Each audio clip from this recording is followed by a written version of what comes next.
Welcome to the bird media. నేను మీ పవన్ కృష్ణమూర్తి.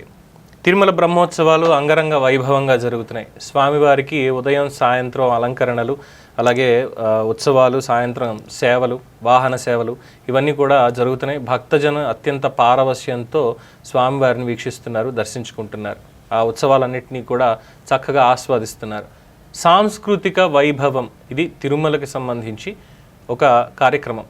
తిరుమలలో సాంస్కృతిక వైభవం పేరు మీద సంగీత సాహిత్యాలకు సంబంధించి, సంగీత నృత్యాలకు సంబంధించి, అలాగే మొత్తం అన్ని రకాలుగా మన సంస్కృతి మన వైభవం అని చెప్పి కార్యక్రమాలు నిర్వహిస్తారు. మన దేశంలో అనేక రాష్ట్రాల నుంచి వాళ్ళు అక్కడికి వచ్చి స్వామివారి మీద భక్తి ప్రపత్తులు ఉన్నటువంటి వాళ్ళు వచ్చి సంగీత వాద్యాలతోటి లేదంటే గాత్రంతో అక్కడ స్వామివారిని కీర్తిస్తారు. వాళ్ళ కళని అక్కడ ప్రదర్శిస్తారు, వాళ్ళ కళని. దీనికి తప్పే ఉంది దీంట్లో?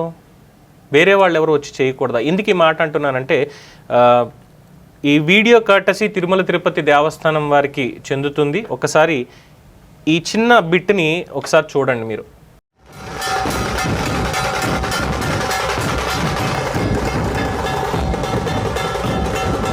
ఇది మహారాష్ట్ర సాంప్రదాయ ఢోల్.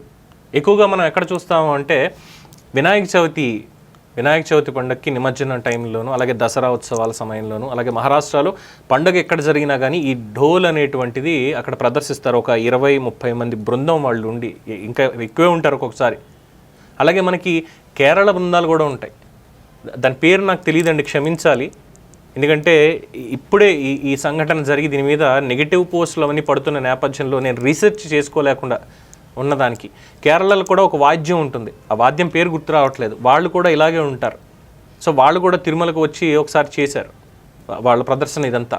అలాగే కేరళకు సంబంధించినటువంటి నృత్యం, అలాగే నృత్యకారులు ఎంతోమంది, భారతదేశంలో ఉన్నటువంటి నృత్యకారులు ఎంతోమంది వాళ్ళ సాంప్రదాయంలో మనకున్నటువంటి భరతనాట్యం, కూచిపూడి, కర్ణాటక ఇవన్నీ ఉన్నాయి కదా, కర్ణాటక సాంప్రదాయ నృత్యం, తమిళనాడు, అలాగే కేరళ సాంప్రదాయ నృత్యం, వీళ్ళందరూ కూడా వచ్చి కళాకారులు అక్కడ వాళ్ళ వైభవాన్ని ప్రదర్శిస్తూ ఉంటారు. సాంస్కృతిక వైభవం దాని పేరే, ఆ కార్యక్రమం పేరే. ఇది తిరుమల తిరుపతి దేవస్థానం చాలా ప్రతిష్టాత్మకంగా నిర్వహిస్తుంటే దాంట్లో బ్రహ్మోత్సవాల్లో భాగంగా వారు అక్కడికి వచ్చి ఈ సాయంత్రం వాళ్ళు చేసినటువంటి ప్రదర్శనది.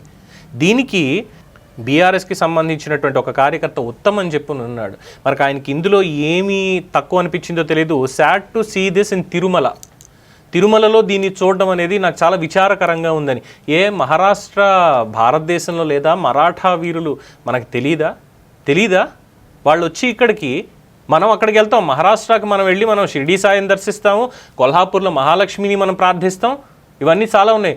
మరాఠా వీరుడు ఛత్రపతి శివాజీని మనం ఆదర్శంగా తీసుకుంటాం, అన్నీ చెప్పుకుంటాం. కానీ వారు అక్కడి నుంచి వచ్చి మన సాటి సోదరులు, మన మరాఠా వీరులు, మన సోదరులు అక్కడి నుంచి వచ్చి వారి కళని ఇక్కడ ప్రదర్శించడంలో ఏం తప్పు వచ్చింది? అక్కడికి వెళ్ళి డీజేలు పెట్టి డించిక్ అని కొట్టట్లేదు కదా, ఏం తప్పు వచ్చిందా దీంట్లో మీకు? అక్కడ కేవలం ఏంటంటే నాదస్వరం, మృదంగం, ఏమొచ్చింది దానికి? ఇందాకని చెప్పే ఇంకొక అతను రవికిరణ్ మొలకల అనేటువంటి వ్యక్తి, ఆయన కూడా ఏం పెడతాడా అంటే దీనికి సంబంధించి తిరుమల దీని మీద ఏం మాట్లాడతాడంటే, lowest point in TTD history, hope it doesn't degrade more. అంటే మహారాష్ట్ర సాంప్రదాయ ఢోల్ వాళ్ళు వచ్చే కళాకారులు వారి ప్రదర్శన అక్కడ చేస్తే అది లోయెస్ట్ అనమాట. వీళ్ళకి lowest point in TTD history, hope it doesn't degrade more.